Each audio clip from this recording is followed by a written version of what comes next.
থেকে যেহেতু বাবা ওদের সঙ্গে মানে বাবা হচ্ছে এস ডি বর্মন ওকে বড় ছেলে বলতো, আর রাহুল দেবকে ছোট ছেলে বলতো। সেই সূত্রে আমি রাহুল দেবকে কাকা ডাকতাম, আমাকে প্রচন্ড ভালোবাসতো।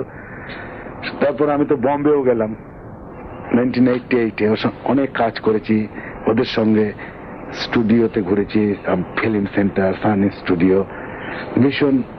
আর রাহুল দেব বর্মন ছিল অনেক উঁচু মাপের মানুষ, মনটা ছিল অনেক উঁচু। হ্যাঁ, আর আজকাল দেখছি এসব ভুলে, মানে সমস্ত লেখা দেখি সব ভুলে ভর্তি। হ্যাঁ, শুনছি যে বড় কর্তা ছোট কর্তা মানে দুজনের সুর নিয়ে সংঘাত, ওইসব কোনো সংঘাতে নেই। সুতরাং কোনোদিন ওই সুর নিয়ে কোনো ওইসব ছিল না, বরঞ্চ বর্মন দাদু ভালোবাসতেন। ওই যে নতুন কিছু করছে, মানে বর্মন দাদুর একটা ধারা ছিল, ওর একটা ধারা, মানে বর্মন দাদু যে ধারা এনেছিল আর বম্বে যা ধারা চলছিল সমস্ত ধারা, হ্যাঁ, একেবারে পাল্টে ও একটা সঙ্গীত মানে সুরকার, মানে সঙ্গীত জগৎ একটা বিপ্লব ঘটিয়ে দিয়েছে, যা মানে আমার মনে 100 বছর আগেও ছিল না, আর 100 বছর পেছনে হবে কিনা সন্দেহ।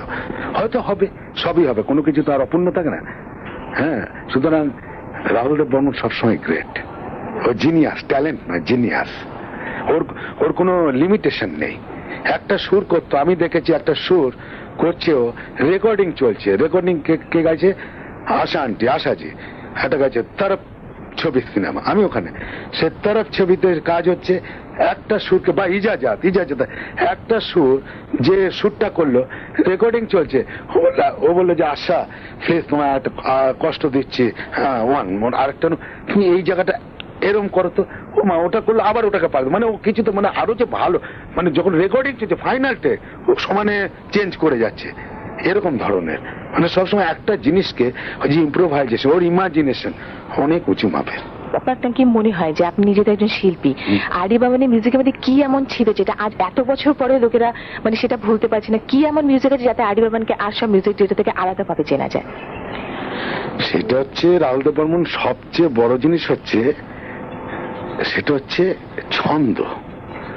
ছন্দ, একই দাদরা, একটা দাদরাকেই ও সঙ্গে সঙ্গে বসে বসে মানে 50,000টা টাইপের দেখিয়ে দেবে, এবং প্রচন্ড লয়দার, যেটা এখানে আরেকজন, আমি বলছি ওনার কথা বলতে বাধ্য হচ্ছি, আমি সেখানে কাজ করি, ওনাকে আমি ভগবানের মতন দেখি।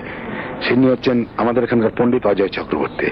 হ্যাঁ, আমি মনে করি, আমি কেন বলছি কি, আমি ওর সঙ্গে এত বেশি মিশি, মানে ওনাকে আমি দাদা বলি, ওনার সঙ্গে আমি প্রতিনন্দনে কাজ করি, তো উনিও বলেন, কথায় কথায় বলে পঞ্চমদার কথা উঠে যায়, উনিও বলেন যে ওর যে ছন্দ আর সুর, সেটা হচ্ছে পাশ্চাত্য, পুরোটা পাশ্চাত্যকে নকল না, পাশ্চাত্য এবং ফোক বা ইন্ডিয়ান ক্লাসিক্যাল, এমন একটা হয়তো একটা পিওর ক্লাসিক্যাল, ওপর একটা ক্লাস, যেমন ওই যে